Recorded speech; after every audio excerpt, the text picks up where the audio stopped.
Hey guys, welcome back to my channel, or if you're new here, welcome to my channel. My name is Melissa and we talk about all things plants here.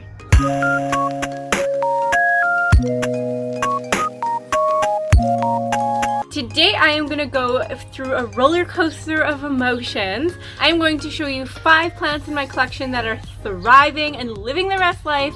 And then we're gonna go down and I'm going to show you 5 plants in my collection that are dying, I can't keep alive, they hate me.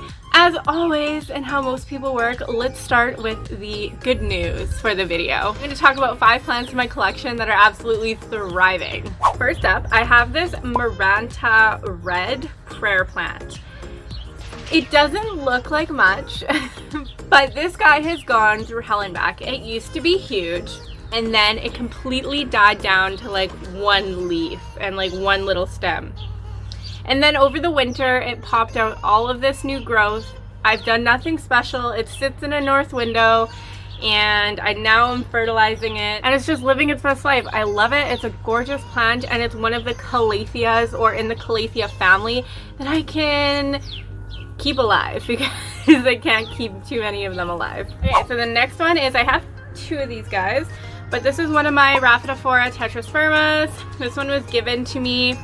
I absolutely love it. It's gorgeous. It used to be in a moss pole, but I took the moss pole out and I gave it to another plant that you're gonna see here. So I need a new moss pole for him. But since I've had him, he's grown quite a bit and he keeps growing. At the top there are new leaves. So we're excited for that. The next one on my list is the Scindapsus Exotica. This is a brand new leaf, but some of these leaves are massive. Like this leaf is really big. This leaf is really big. I almost gave this away literally about a year ago this time, and I'm so happy that I didn't because look at it. It was so small and now it's like huge. It's literally like,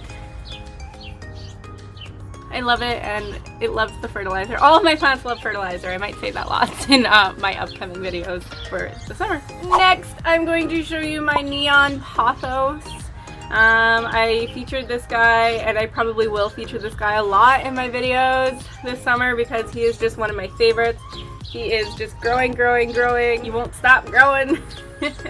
I have him just sitting in a north window on my mantle, so he's not getting too much light, but I always have grow lights on some of my plants. And I love the fact that there's different shades of green in this guy. So you have obviously your very bright neon green, and then you have kind of like a neon darker green. And it's just like a cool contrast for the entire plant. And the last happy plant that I'm going to be talking about is my Swiss cheese Monstera Adansonii. I absolutely love them. This is the moss pole I stole from my raft. And I actually used to have this plant sitting in this pot, but it was trailing and I had it like going up along my kitchen walls. It looked really cool, but I thought it just needed more. And I saw people doing this or putting them on trellises. So I decided to, and ever since I've done that, it looks pretty happy. Like all of this I think is brand new because I went to as far as I could on the moss pole.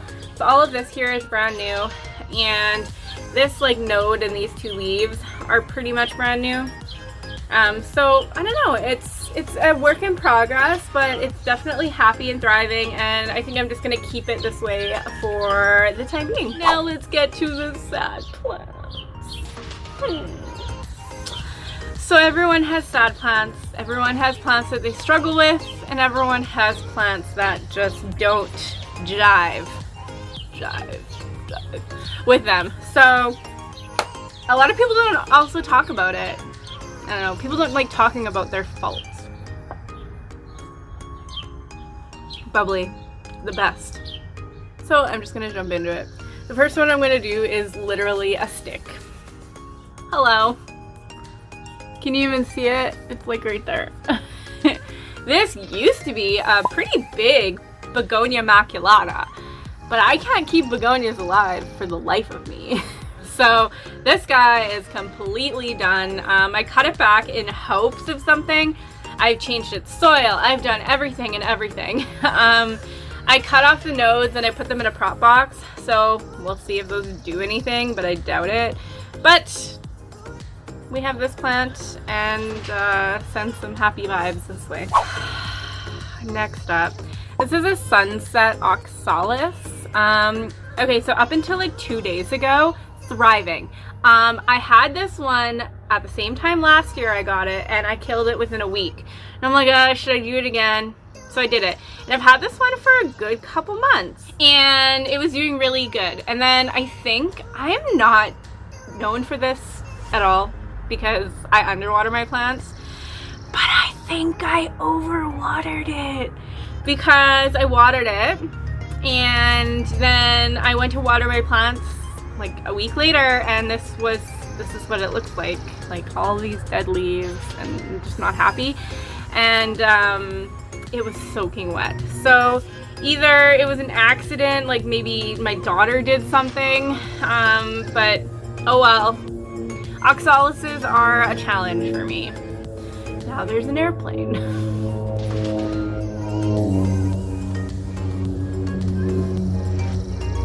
Next up is this ruby ficus rubber tree. It has scale, and I haven't really touched it much. I haven't really dealt with it a little bit. Like, the scale isn't that bad, but like I can't even actually see. Well, I can see some. This is my second ruby rubber tree. I'm having problems with the ficus tenekis. They are just not, they are difficult. The ficus family are freaking difficult, you guys.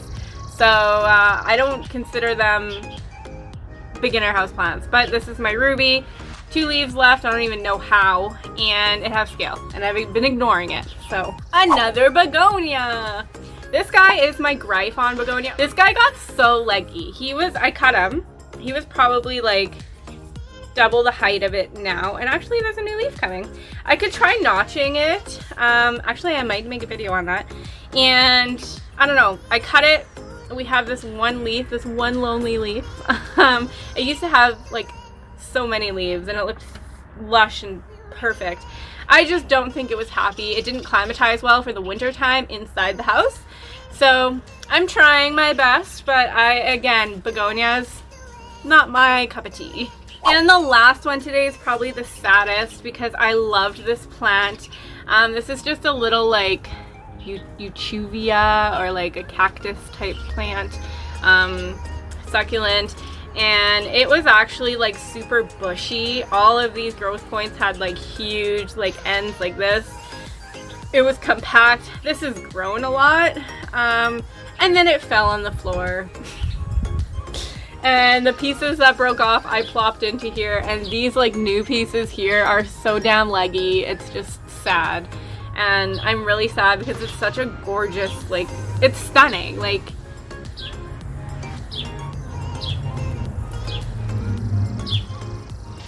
is that not stunning? I know it's trying to focus, but I'm trying to focus on this. That is just gorgeous. Definitely a plant that I'm super sad about that is not with us. Rest in peace. Well, I guess not rest in peace. It's still growing. I'm just like hoping one day it just magically goes back to what it was. Alright, you guys, and that is the end of this. Is that a mosquito? Alright, you guys, that is the end of this video. If you enjoyed this, I really enjoyed making this kind of content. I got this idea from Becca at Becca de la Plants. She did something similar to this a couple months ago. And I thought it was really genius because you should talk about the plants that are dying and not happy in your life. But I need video ideas for this summer. If you have any, let me know in the comment section down below. And you guys, I'll see you guys next time. XOXO MM. Bye!